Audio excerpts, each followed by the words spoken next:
Saints, I'm so glad that you've taken this moment to listen to today's abiding reflection. When the Lord saved me 31 years ago, I began to hear a lot of Christian phrases. I had a new circle of friends. They were Christians. I was going to church. I was reading the Bible. And so I began to hear a lot of Christian phrases. One such phrase was, God will not give you more than you can handle. I discovered that to be false. That's not true. God will give you more than you can handle so that you can realize how weak you are and how needy you are. And then you can realize His strength, His wisdom. His ways are not your ways, and His thoughts are not your thoughts. Another one, there's many, but here's another one that I heard, that is, put Christ first. Put God first. In fact, there's an acronym for joy, and I think if you're a Christian, you probably have heard this before. Joy. The J is Jesus first, the O is others second, and the Y is yourself last. So joy, the acronym is Jesus first, others second, yourself last. Things that you learned in your Christian circles. Well, come to find out, that is not true either. That God just wants to be first in your life. And then second, you can have your family. Third, you can have your job. Second, you can have sports. Second, you can have your car or your beach house or whatever. Just as long as God is first, He's happy. Well, again, the problem with that is you don't find that anywhere in the Bible, that God just wants to be first, that He's happy just to be first. In fact, we find the very opposite. One of the commandments is, thou shalt have no other gods before me. That is, like, not even your wife or your kids. Like, some people have their wife as a god or husband as a god, their kids as a god. They'll do whatever their kids dictate for them to do is what they'll do. Some people can have sports.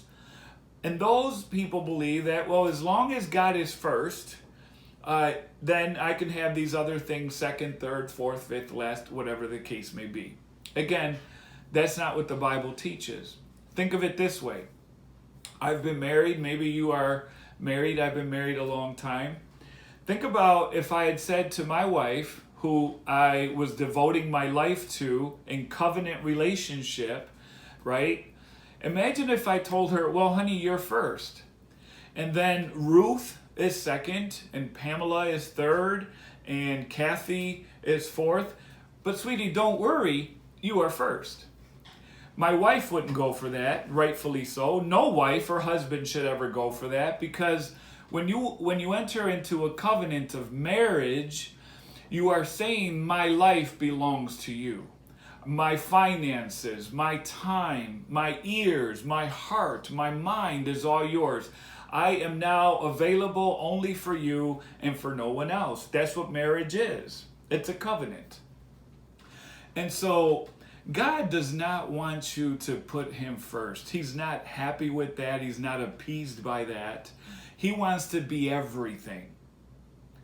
Everything.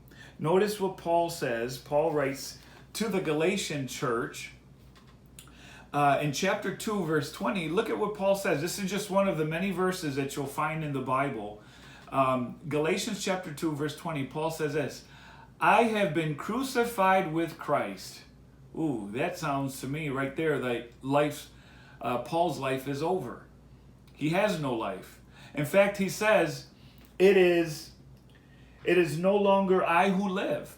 Paul disappeared. Paul's life was no longer, he didn't have Christ first or God first. He says, I don't longer live, but Christ lives in me. All of me belongs to Christ, and all of Christ belongs to me. All of Christ is mine. I am my beloved's, and my beloved is mine. Paul continues to say this: it is no longer I who live, but Christ lives in me. And this life which I now live in the flesh, I live by faith of the Son of God who loved me and gave Himself for me. What is Paul saying? My life was through, over. When Christ came into my life, He took all of my life. He took every area of my life. My entire life belongs to Him. So much so that my life doesn't exist. Now it's Christ's very life living through me. And that's what Christ desires for us. He doesn't want us to put him first. He wants to become everything. He wants our life, all of our life, not just a section or a portion of our life.